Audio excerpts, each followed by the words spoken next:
الحمد لله الذي أكمل لنا الدين والصلاة والسلام على رسول الله وعلى آله وصحبه أجمعين. أما بعد, ang papuri kay Allah subhanahu wa ta'ala na nagkumpleto ng ating pananampalataya. Ang papuri kay Allah subhanahu wa ta'ala na ginabayan tayo, na siyang nagabay sa atin sa pananampalatayang Islam, na ginawa niyang kumpleto at ginawa niyang ganap para sa sangkatauhan. Mga kapatid sa Islam, si Allah subhanahu wa ta'ala ay nagbaba ng isang talata sa Quran na kung saan ang talata na ito alam ng mga hindi Muslim, partikular ang mga Hudyo. Mga Hudyo na kinakalaban tayo mga Muslim. Inaapi ang ating mga kapatid sa Palestine at sa iba pang lupalop ng mundo. Oo, silang mga Hudyo. May isang talata sa Quran na kung saan dumating ang isang Hudyo kay Umar ibn al-Khattab radiyallahu an. Umar, sahaba, Amirul Mu'minin, Al-Faruq Abu Hafs. Dumating ang isang Hudyo kay Umar. Sabi ng Hudyo, Ya Amirul Mu'minin, o pinuno ng mga nananampalataya. Si Umar ginagalang ng Hudyo. Habang si Umar ang khalifa, pinuno ng mga Muslim, meron tayong katibayan na ang mga hindi Muslim maaaring mapamuhay sa kanilang pananampalataya kahit pa Muslim ang mga namumuno sa kanila. Kumpara sa pinapalaganap ng mga tao na kapag Muslim daw ang namuno, hindi na raw pwedeng magsabuhay ng ibang pananampalataya ang mga taong hindi Muslim. Subalit ang tagpo na ito sa panahon ni Umar radiyallahu anhu, katibayan natin na meron silang kalayaan. Subalit meron din silang obligasyon na dapat nilang tugunan sa komunidad ng mga Muslim. Isang Hudyo dumating kay Umar. Ang sabi niya, Ya Amirul Mu'minin, mayroong isang talata sa inyong Quran, sa inyong aklat, na binabasa ninyo at kung alam lamang namin ang araw kung kailan yun binaba, baka ituring namin ang araw na ito bilang Eid, bilang pagdiriwang namin. Sino nagsasabi nito? Hudyo. Nag-aaral ng Quran. Hudyo. Ngayon ang Muslim, nag-aaral ng Quran o hindi marunong ng Quran? Tinatakwil yung Quran. Binabaliwala ang Quran. Ang sabi ni Omar, anong talata ang tinutukoy mo? Ang sabi ng Hudyo, Al-yawma akmaltu lakum dinakum wa atmamtu alaykum ni'mati wa lakum al-islam dina. Hudyo, nagbabasa ng Quran. Ang Muslim ngayon, nagbabasa ng Quran? Nagsipag ba tayo para makapagbasa ng Quran? Para mabigkas ng tama ang Quran? O para aralin ng Quran? O baka hindi pa tayo pinagpapawisan para lang matuto ng Quran? Al-yawma akmaltu lakum dinakum. Ang sabi ng Hudyo, yung talata na kung alam lang namin kung kailan yun binaba, ituturing namin yung araw na yun bilang Eid, bilang selebrasyon namin. Al-yawma akmaltu lakum dinakum. Sabi ni Allah subhanahu wa ta'ala, Suratul Ma'idah, Al-yawma akmaltu lakum dinakum. Sa araw na ito'y kinukumpleto ko ang inyong pananampalataya. Wa atmamtu alaykum ni'mati. At ginagawa kong ganap ang aking biyaya para sa inyo.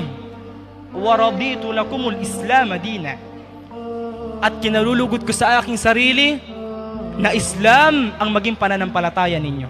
Alam ng Hudyo. Ang sabi ni Umar radiyallahu anhu, alam ko kung kailan at saan binaba ang talata na ito. Ganun sila kasipag mag-aral, mga kapatid sa Islam. Alam ng mga sahaba kailan at saan binaba ni Allah subhanahu wa ta'ala ang ilang mga talata. Tayo ngayon magtatanong ulit tayo sa ating mga sarili. Sapagkat ang Eid, araw ng pagninilay-nilay sa ating mga sarili. Araw para tingnan natin ang estado natin kay Allah subhanahu wa ta'ala. Tingnan nga natin, ilan sa mga talata sa Quran ang alam natin kung kailan, saan, paano at ano nangyayari. Bakit binaba ni Allah subhanahu wa ta'ala ang mga talata na ito? Meron kayang isa, dalawa, tatlo. Ang sabi ni Omar, alam ko kung saan at kailan binaba ni Allah subhanahu wa ta'ala ang talata na ito. Ang sabi ni Omar, binaba ito kay Propeta Muhammad sallallahu alaihi wasallam وهو قائم بعرفة يوم الجمعة. Binaba ito kay Propeta Muhammad sallallahu alaihi wasallam nung kami nag-hajj sa araw ng Arafah, sa bundok din ng Arafah, sa araw ng Jumu'ah. Sabi ni Umar radiyallahu anhu, ang araw na yun, doon binaba ni Allah subhanahu wa ta'ala ang talata na ito. Parang kahapon mga kapatid sa Islam, Yawmu Arafah at araw din ng Jumu'ah, na napakalaking biyaya para sa isang tao na makapag-ayun at makapaggawa ng pagsamba kay Allah subhanahu wa ta'ala sa araw ng Arafah. Subalit mga kapatid sa Islam, nabanggit din na si Umar radiyallahu anhu, nang narinig niya ang talata na ito, nang una niyang narinig ang talata na ito, nakita ng mga sahaba radiyallahu anhum na si Umar ay lumuluha, umiiyak, at nagtanong ang mga sahaba, "Ya Umar, bakit ka umiiyak? Samantalang kumpleto na ang Islam, ganap ng biyaya sa atin ni Allah subhanahu wa ta'ala. Bakit ka lumuluha? Ba't ka nalulungkot kung kumpleto naman ang biyaya sa atin ni Allah subhanahu wa ta'ala?" Ang sabi ni Umar radiyallahu anhu, wala ni isa mang bagay na nakumpleto liban na lang na pagkatapos nito ay pagkukulang na. Ang gusto maparating ni Umar radiyallahu anhu sa panahon na yun, kumpleto ang Islam at pinakaganap ang pagkasabuhay ng mga sahaba sa batas ng Islam. Subalit pagkatapos nun ang kinakalungkot ni Umar, ano na ang kasunod? Sapagkat pag nakumpleto ang isang bagay, pagkatapos nun magkakaroon ng pagkukulang hanggang sa malayo tayo sa pagsunod sa Islam. At ganun nga ang nangyari sa ating panahon. Kaugnay ng sinabi ni Propeta Muhammad sallallahu alaihi wasallam. Mga kapatid sa Islam, huling hadith na sana pagtuunan natin ng pansin. Sabi ni Propeta Muhammad sallallahu alaihi wasallam, "Bada al-Islamu ghariba wa sayaudu ghariban kama bada, fatuba lil ghuraba." Sabi ni Propeta Muhammad sallallahu alaihi wasallam, nagsimula ang Islam na kakaiba at manunumbalik ito sa pagiging kakaiba. Kaya fatuba lil ghuraba. Tuba para sa mga taong kakaiba. Anong gustong pakahulugan sa atin ni Propeta Muhammad sallallahu alaihi wasallam? Nagsimula ang Islam na kakaiba, kung saan sa Quraysh, sa Makkah, napakaraming sinasambang Diyos-Diyosan, 300 mahigit. At kapag papalitan ng isa lang, si Allah subhanahu wa ta'ala, kakaiba para sa mga tao. Hindi nila matanggap. Hindi nila matanggap na mayroong sala, mayroong hijab, mayroong hajj, mayroong umrah. Hindi nila matanggap ang pamantayan ni Allah subhanahu wa ta'ala. Subalit pagkatapos nito, nang lumakas ang Islam, naging pangkaraniwan sa atin ang pagsamba sa nag-iisang Diyos. Pangkaraniwan sa napakaraming tao ang sambahin si Allah subhanahu wa ta'ala. At lumipas na ito. Lumipas na ang panahon na pangkaraniwan para sa nakararaming tao na sambahin lamang ang nag-iisang Diyos. Lumipas na ang panahon na pangkaraniwan lamang ang merong nakahijab sa mga kababaihan, na pangkaraniwan lamang nagsasala ng 5 beses sa isang araw isang tao, na pangkaraniwan lamang na mag-ayun ng isang tao sa isang buwan, sa buwan ng Ramadan, na pangkaraniwan lamang para sa isang tao na maghangad na makapag-hajj. Lumipas na ang panahon nito. At tayo ngayon ay nasa panahon kung saan babalik ulit ang Islam bilang kakaiba. Dahil sa pagtanggi ng mga tao sa Islam, kapag sumama ka o umanib ka, yumakap ka sa Islam, dahil mas marami sa mga taong hindi Muslim, parang kakaiba ulit na ikaw ay Muslim. Kakaiba ulit na ang tao ay sinasamba lamang si Allah. Hindi ba't yun ang nangyayari sa panahon natin? Nagugulat sila. Kakaiba tayo kung tingnan nila, na parang iba tayo. Hindi tayo parte ng kanilang lipunan, dahil tayo merong Islam at sila'y wala nito. Na meron tayong sala at wala sila nito. Na meron tayong siyam at wala sila nito. Meron tayong hijab at wala sila nito. Meron tayong hajj at wala sila nito. Hindi ba't kakaiba para sa kanila ang mga gawain nating pagsamba? Kaya sa ganung oras, sa ganung panahon, nakakaiba sa mga tao ang pagsamba, ilan sa mga taong gumagawa ng pagsamba dahil sa kahinaan nila sa pananampalataya, iniiwan nila ang mga pagsamba para hindi sila ituring nakakaiba ng mga nakararami.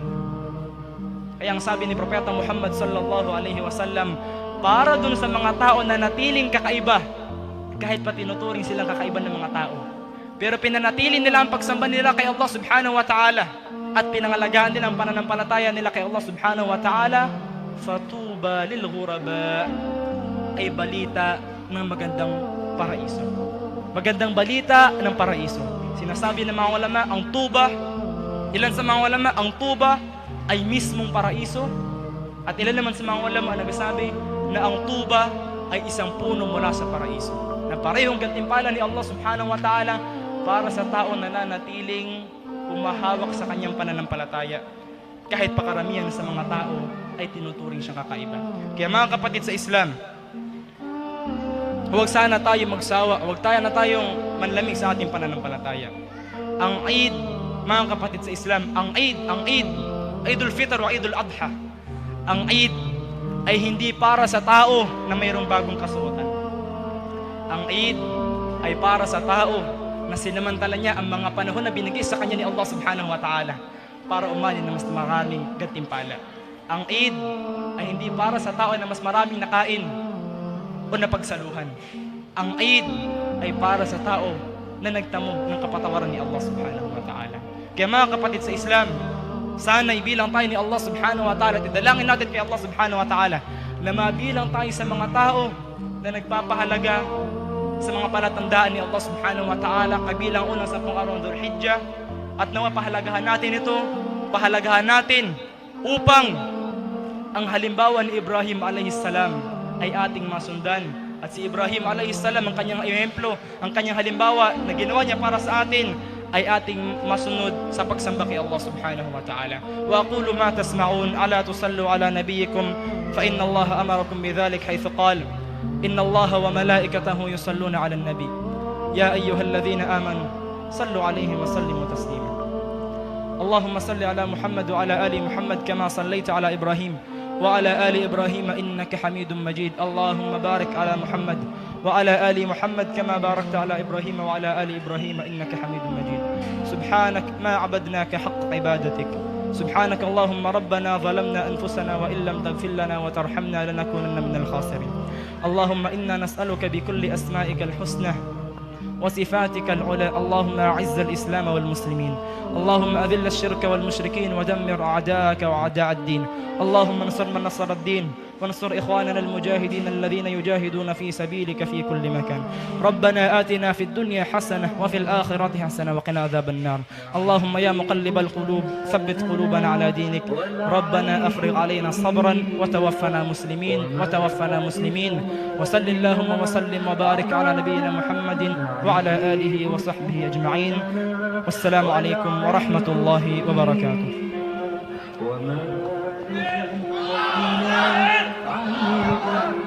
سبيل الدموع سبيل مريح، تنهد يا صاحي كي تستريح، وغص الدعاء الخفي